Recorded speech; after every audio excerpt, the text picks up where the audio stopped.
You're still wearing that? Yung ano? Yung singsing na binigay ng ex mo sa'yo. Come on, Sachi, napag-usapan na natin to. Yeah, and I said you should remove it kasi it doesn't make sense. Tapos sinabi mo, tatanggalin mo na. Pero ngayon, suot mo ulit. We're not having this conversation here. Kahit saan tayo pumunta, iiwasan mo pa rin naman yung mga sinasabi ko and you will still gaslight me. Okay, fine, tatanggalin ko na. Happy.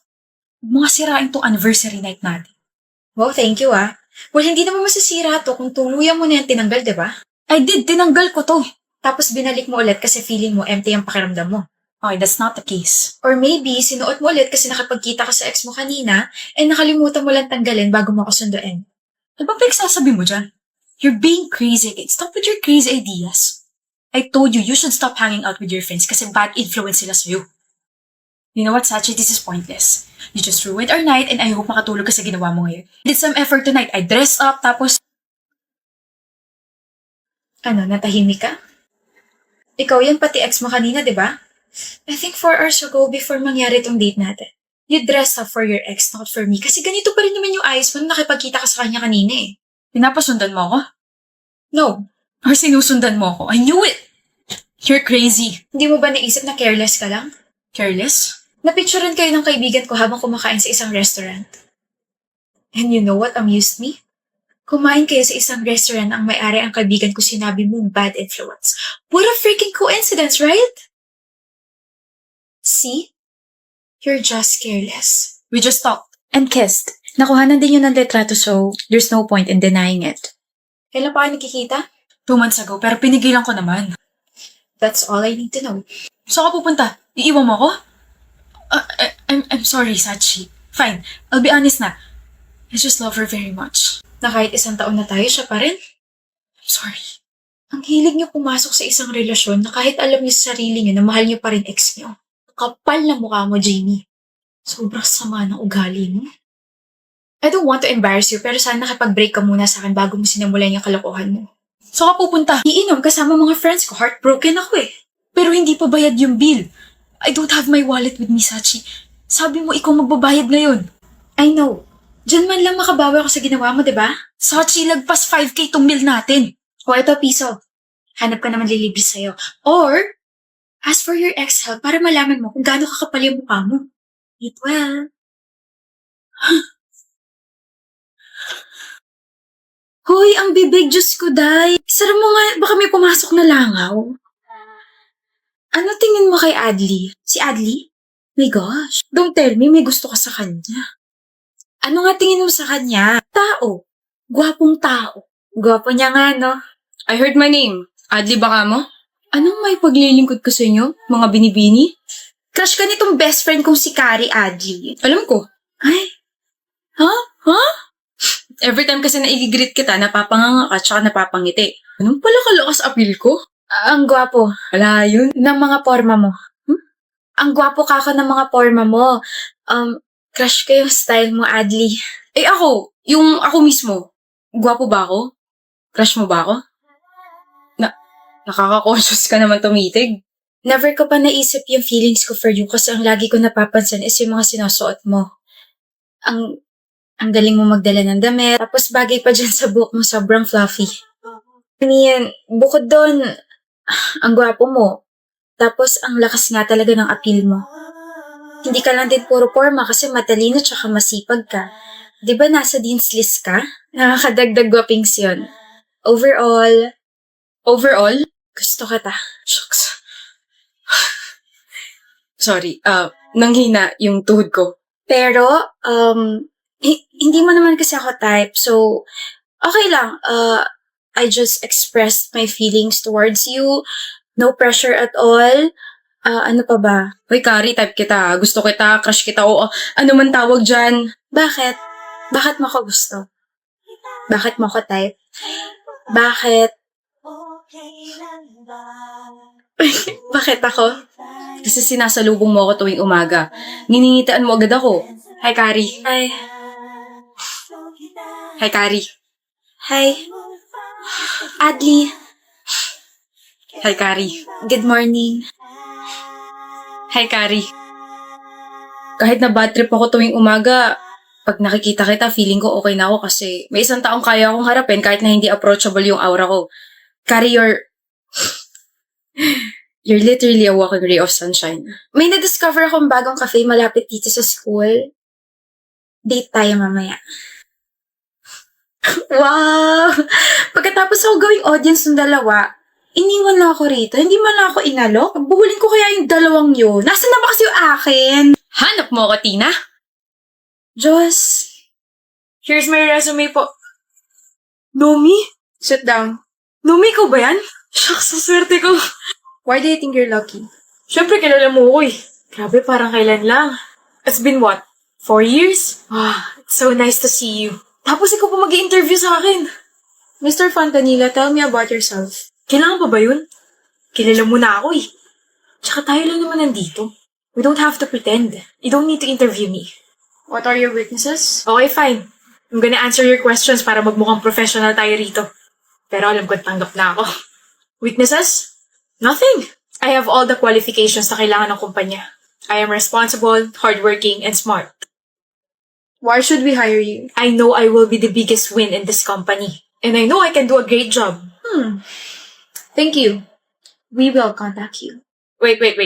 I'm not hired, Nomi? Mr. Fontanilla, we will contact you. Bakit? Alam mo naman matalino tsaka responsable ako. Why am I not hired? Alam ko na. Is this about me rejecting you years ago? Gumaganti ka ba? Excuse me? Umamin ka sa akin dati pero nireject ka sa maraming tao. You even cried and walked out. Then ngayon nagkita tayo. At kaya hindi mo ako tinanggap sa posisyong ina-applyan ko ngayon dahil gumaganti ka. You are including your personal feelings here. You're talking nonsense. Ano? Gusto mo tayo na para hindi ka na dyan nagmumukmok? Na-reject lang kita dati tapos ganito igaganti mo? It's been years. No. Alam mo, I demand na iba na lang mag-i-interview sa akin. Bilis! Walang nag-interview, Mr. Fontanilla, wala ka nang magagawa ron. And I believe na kahit magpumulit ka dyan, the decision will still be the same. Now kindly leave because I still need to interview some applicants. This company needs me. Be professional naman, Nomi. You're the one who's not being professional. You're the one who assumed na kaya ka hindi tanggap dito dahil you rejected me years ago. When in fact, I already moved on. Ikaw na rin ang nagsabi na it's been years. So why should I be bothered? I'm just doing my job here. Hindi eh. Umpisa pa lang, you already lost your chance. You brought your personal feelings by calling my first name and telling me that it's been a long time since we saw each other. Second, your answers are not convincing at all. You didn't give me any specific answers. Nomi. Sa madaling salita, you are not qualified for this position. And it's Miss Nomi Maniago, Mr. Guy Fontanilla. You may now leave. Why are you still sitting there? Do you want me to call the security or what? Alis na. Next, please. Picture tayo, Megami. Seryoso ka? Oo, bakit naman? Ngayon wala kasi ako nausap tapos gusto mo pa mag-picture tayong dalawa. Tsaka diba ayaw mo sa akin? What? Sino may ayaw sa'yo? You're kind kaya. Nilapitan kita kasi gusto na kita maging friend. Sige, patag na lang ako, Brea. Isasend ko to sa boyfriend ko. Sasabihin ko, may bago na ako kaibigan. Bakit hindi mo pa pinipindot? Bakit nag-ayos ka ng buhok? Huh? Bakit nung na-mention ko na isasend ko to sa boyfriend ko, bigla mong inayos buhok mo? Tapos yung ngiti mo naging pabebe. What do you mean by that? Initial reaction yun kapag magpipicture. Shut up! Initial reaction? Huwag mo sabihin sa akin na nagpapaganda ka para sa boyfriend ko. Para magustuhan ka niya, Megumi. Hindi ko talaga magets point mo. I just lightly fix my hair and smile. Bobo ka kasi kaya hindi mo magets. Nagmamaang-maangan ka pa. Iniisip mo siguro na mapapansin ka niya, no? Brea, you're creating a scene. Who would have thought na ang inosenteng si Megumi ay may tinatago palang kalandian sa katawan. Gustong magpapansin sa ibang lalaki. Are you threatened? What? Galit ka ba dahil mas maganda ako sa'yo? Shut up. Kaya mo ko nilapitan hindi dahil genuine ka. Nilapitan mo ko dahil naghahanap ka ng away at gusto mo akong ipahiya sa ibang tao. Ganun mo ba kaayaw sa akin? That's not true. You know, Brea, I was hoping that we could be friends, but your craziness just ruined my hope. Ikaw pang may ganang. Sayang lang kasi matagal na kitang gusto maging kaibigan. Kaso ayaw mo talaga sa akin. Nai-imagine ko pa man din na we could be sisters for life, but Grabe ka na, Brea. Wala namang ginagawa sa'yo si Megumi tapos ganyan ka? Ngumiti lang si Megumi. Tsaka tama siya. Initial reaction lang yung ginawa niya dahil may nakatutok na camera sa kanya. Okay lang ako, guys. Brea, gusto ko malaman mo na initial reaction lang talaga yung ginawa ko. Wala akong masamang intention sa'yo at sa boyfriend mo. Tsaka Brea, may boyfriend na ako. Wala akong pake. Boyfriend na loyal at binibigyan ako ng assurance palagi. Para hindi ako matulad sa'yo na nag-overthink dahil nag-ayos na ng buhok yung kasama ko sa picture. Plastic ka? Nilapitan mo pa kasi ako na tahimik lang sa isang tabi. Yan tuloy. Sila na may ayaw sa'yo. Okay lang ako, guys.